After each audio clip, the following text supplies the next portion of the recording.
Welcome to बाल गोविंदम school कक्षा 10 पाठ 2। जैसा कि बच्चों आप सबको पता है, पाठ 2 में हमारे 6 संवाद हैं लक्ष्मण और परशुराम के। मैंने आपको प्रसंग संवाद जो भेज चुकी हूँ मैं अगले पीडीएफ में भाग 1 में। अब भाग 2 में मैं आपको भाग 2 में प्रसंग 2 की व्याख्या और विशेष भेज रही हूँ।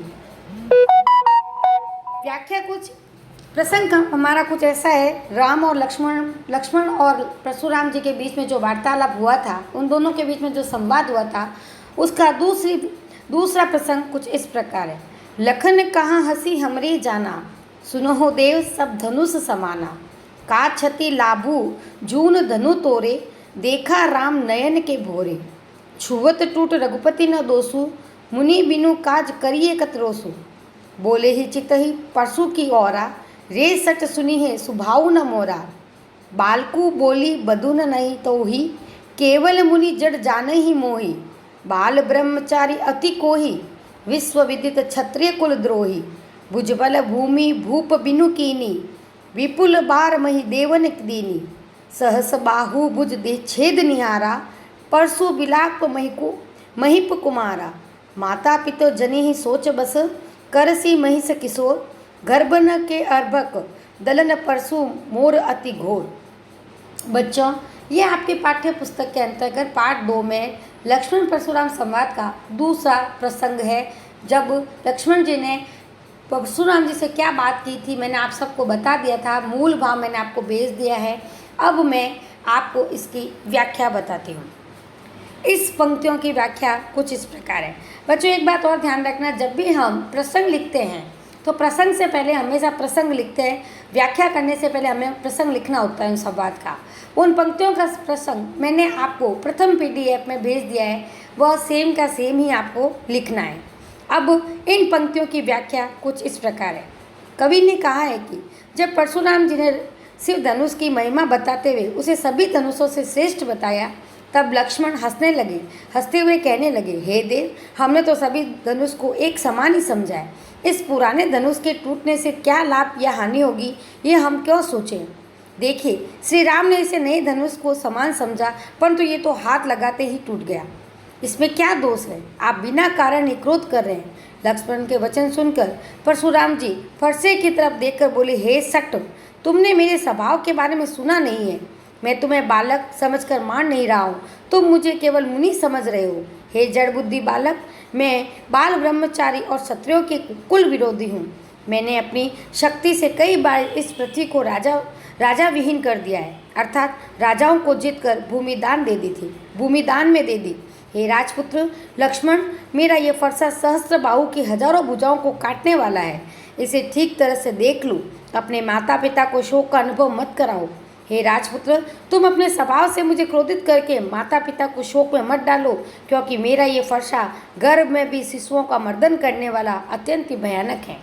इस प्रसंग के अंतर्गत हमने देखा कि लक्ष्मण जी ने जब परशुराम जी को बोला कि हमने तो बचपन में कई धनुष तोड़े हैं, हमें तो सभी धनुष एक समान लगते हैं, तो अब परशुराम जी उनसे बोलते हैं, हे जड़ यानी मूर्ख व्यक्ति, हे मूर्ख व्यक्ति, तुम्हें ये धनुष साधारण कैसे लग रहा है और तुम मुझसे ज़्यादा बातचीत में तुम इस तरह से व्यंग्य कर रहे हो मेरे साथ में।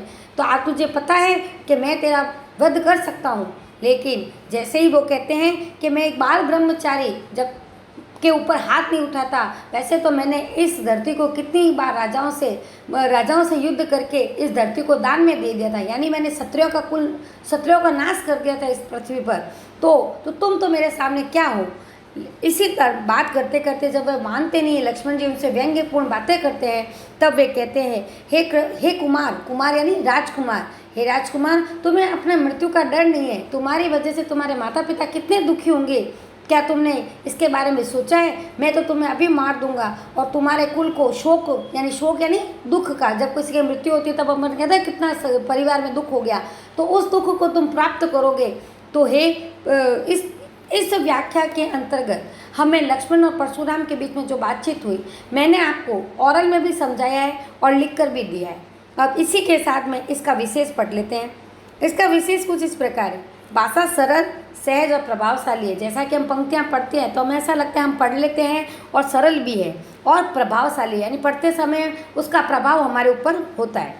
यहाँ अनुप्रास, उपमा, अतिशयोक्ति व उत्प्रेक्षा अलंकार का प्रयोग हुआ है। यहाँ मैंने आपको बताया है हर प्रकार के अलंकार का प्रयोग हुआ है, जिसमें से 4 प्रकार के अनुप्रास आ गया, उपमा आ गया, अतिशयोक्ति आ गया, उत्प्रेक्षा अलंकार आ गया। मैंने आपको अलंकार की सारी परिभाषाएं भेजी हुई है, अगर आप पढ़ोगे तो आपको समझ आ जाएगा हमें कैसे महसूस हो रहा है कि कौन सा अलंकार कहाँ पर है। फिर तीसरा विशेष कुछ इस प्रकार है, कवि ने परशुराम जी के द्वारा लक्ष्मण को मूर्ख व जड़ बताया है और अपने फरसे की प्रशंसा करते हुए उसे भयंकर बताया है। देखो इस व्याख्या के अंतर्गत क्या हुआ, एक तो मूर्ख बताया, किसको बताया, लक्ष्मण जी को। तो उन्होंने कहा हे जड़ बुद्धि बालक, तू मेरे साथ इस तरह बात कर रहे हो। तो वहाँ पर हमें क्या चीज़ प्रदर्शित हुई कि बालक को ब्राह्मण ने यानी परशुराम जी ने उन्हें जड़ यानी मूर्ख बताया है और स्वयं अपने फरसे की ऐसी प्रशंसा की है कि मेरा फरसा बहुत भयंकर है और मैं इससे कितने ही राजाओं का वध कर चुका हूँ और इस धरती को कितनी बार राजा विहीन कर चुका हूँ। तो बच्चों ये मैंने आपको भाग 2 भेजा है और इसके अंदर लक्ष्मण परशुराम संवाद के व्याख्या नंबर 2 मैंने आपको हल सहित भेजा है। आपको इनको अपनी नोटबुक में यानी उत्तर पुस्तिका में लिखना है और 2 बार पढ़ना है। धन्यवाद।